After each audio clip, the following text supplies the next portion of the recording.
Assalamualaikum warahmatullahi wabarakatuh. Sebelumnya saya mengucapkan ahlan wa sahlan bihudurikum. Selamat bergabung di SMK YPM 1 Taman Sidoarjo. Semangat belajar meski kita dalam kondisi pandemi COVID-19.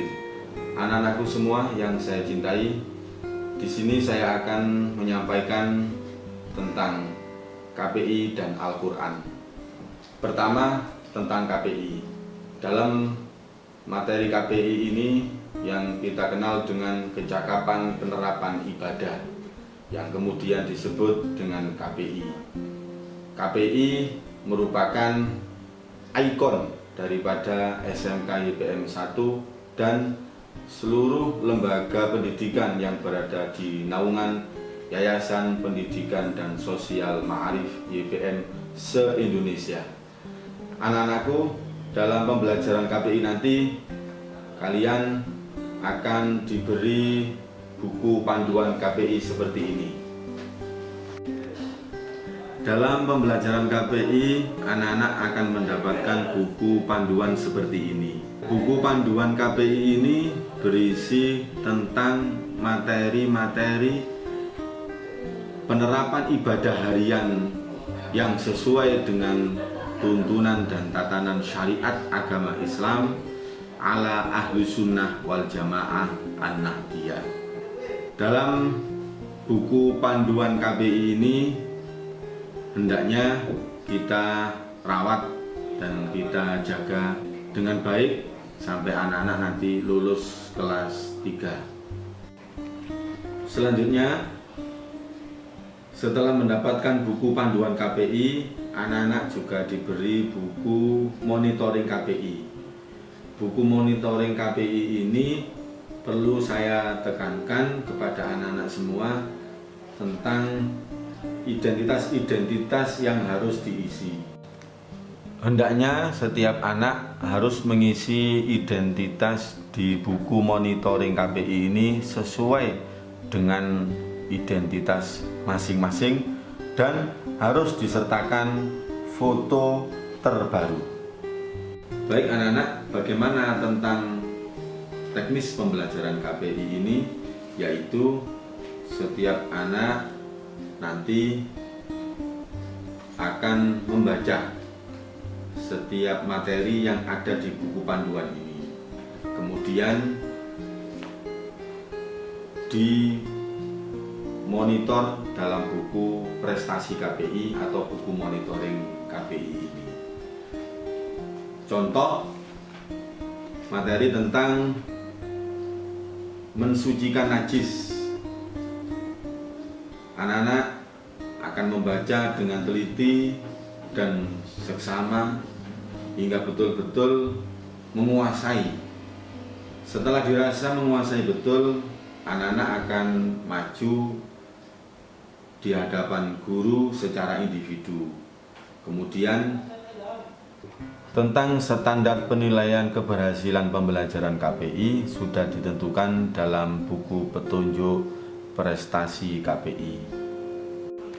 Selanjutnya, untuk buku panduan KPI akan digunakan mulai kelas 10 hingga kelas 12. Adapun buku prestasi atau buku monitoring KPI digunakan setiap jenjang.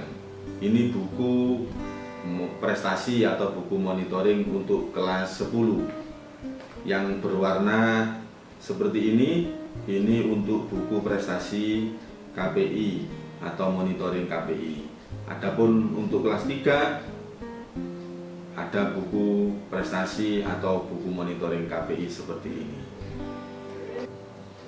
Setelah dirasa pembelajaran KPI ini anak-anak mendapatkan penilaian standar dari guru masing-masing, maka akan dilaporkan dalam bentuk rapot seperti ini. Adapun di tengah situasi pandemi COVID-19 ini, teknis pembelajaran KPI ditentukan sebagai berikut. Setiap anak-anak menggunakan sistem atau metode daring dan metode luring. Dalam metode daring, anak-anak nanti bisa video waktu membaca atau menguasai materi sampai dirasa betul-betul menguasai, kemudian hasil videonya dikirim ke guru yang mengampu atau mengajar KPI. Adapun dalam pembelajaran dengan metode luring, maka di saat anak-anak pelajaran praktek, setiap kelas separuh nanti masuk di kelas praktek dan yang separuh masuk di kelas KPI dan akan maju satu-satu kepada guru yang mengajar KPI. Demikian teknis pembelajaran KPI.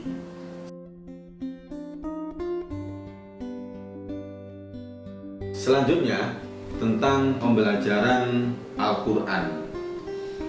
Begitu juga pelajaran Al-Quran ini merupakan ikon tersendiri dari SMK YPM 1 yang berada juga termasuk seluruh lembaga pendidikan yang berada di naungan Yayasan Pendidikan dan Sosial Ma'arif YPM se-Indonesia dengan menggunakan metode atau buku Sulamut Tilawah yang dibingkai dalam sebuah wadah, yaitu Madrasah Diniyah Litaklimil Quran yang kemudian disebut dengan MDTQ. Selanjutnya, setiap peserta didik baru yang sudah masuk dalam keluarga besar SMK YPM 1 nanti dalam teknis pembelajaran Al-Quran akan ada pengelompokan atau untuk mengelompokkan kemampuan membaca Al-Quran anak-anak yang akan dilaksanakan pada hari Selasa dan Rabu tanggal 4 dan 5 Agustus yang waktunya akan menjadi 2 sesi, yaitu antara jam 7, sesi pertama jam 7 sampai jam 8, untuk sesi 2 jam 8 sampai jam 9. Adapun jadwal nanti akan ada informasi menyusul.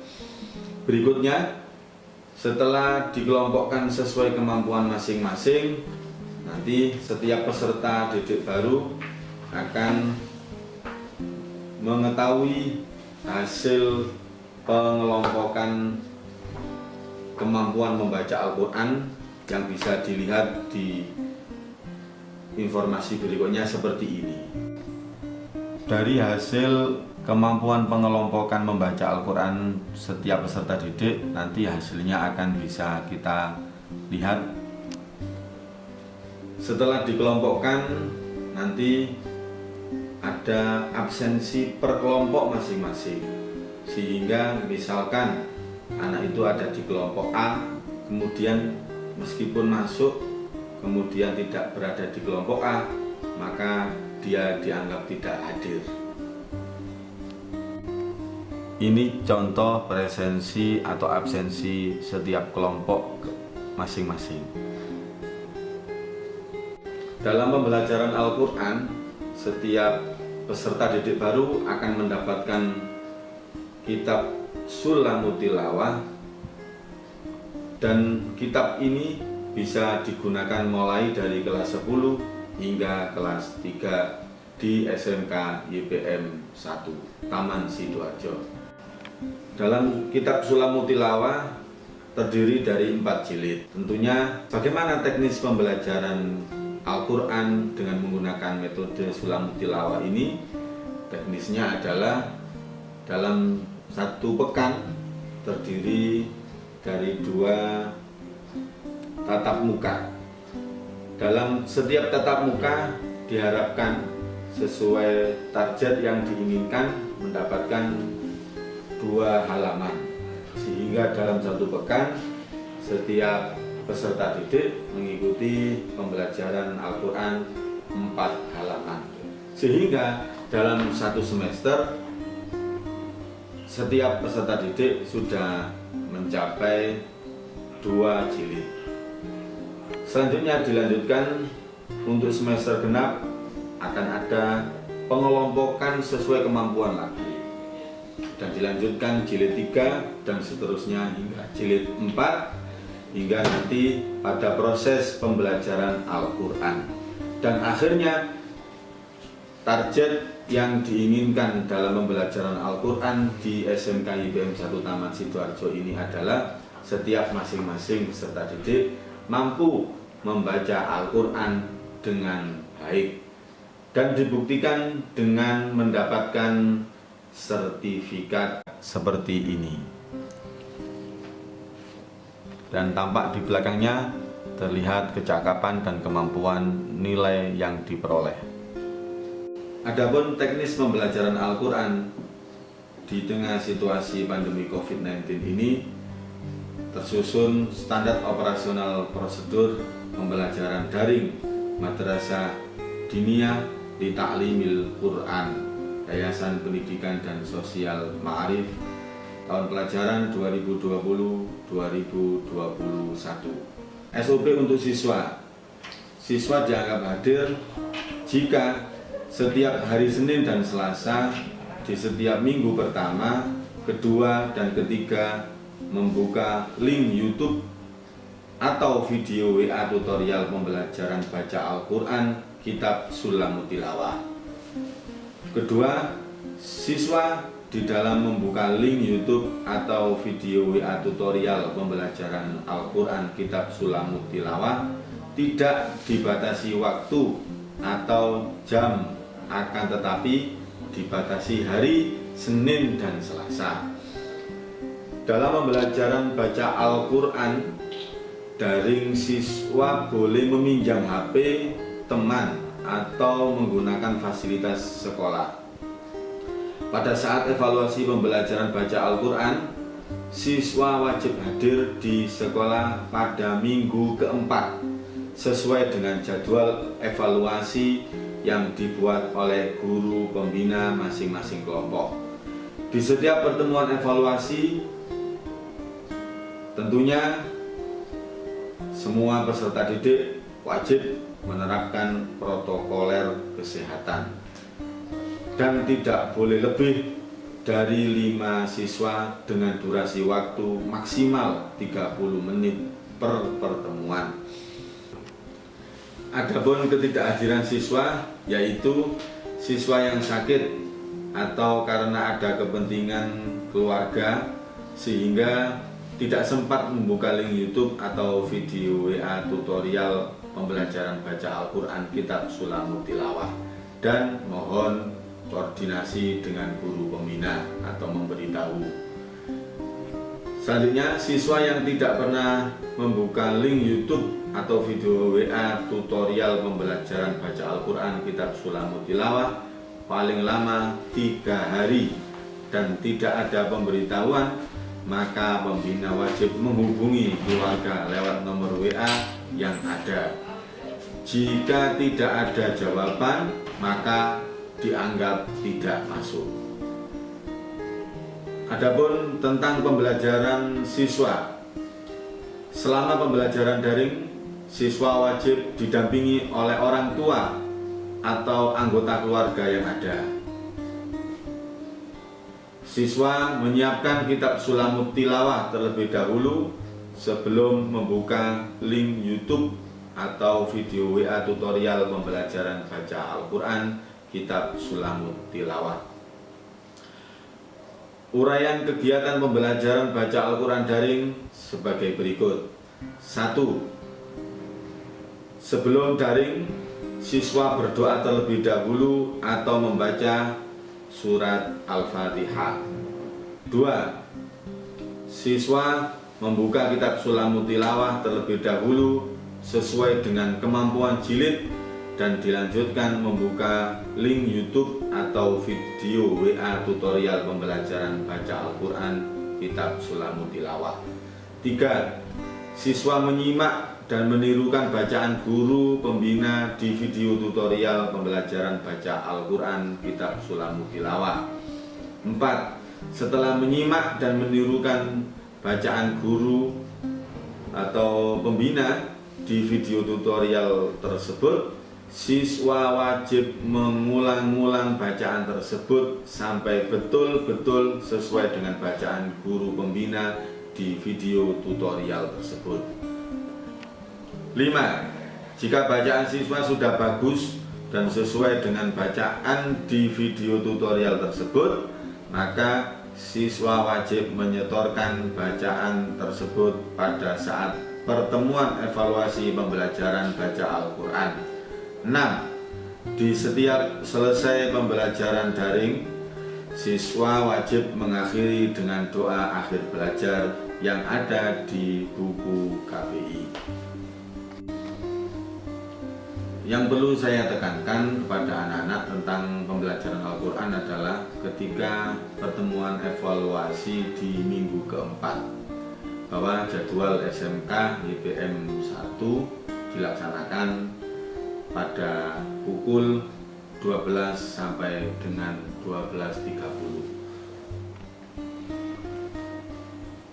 Buku yang sudah diterima oleh masing-masing peserta didik, baik buku kitab Sulamul Tilawah, buku panduan KPI, dan buku prestasi atau monitoring KPI, wajib dirawat dengan baik dengan memberikan sampul plastik, dan jangan lupa untuk diberi identitas supaya tidak sampai hilang, karena buku baik kitab Sulamul Tilawah, buku panduan KPI tidak diperjualbelikan di tempat umum.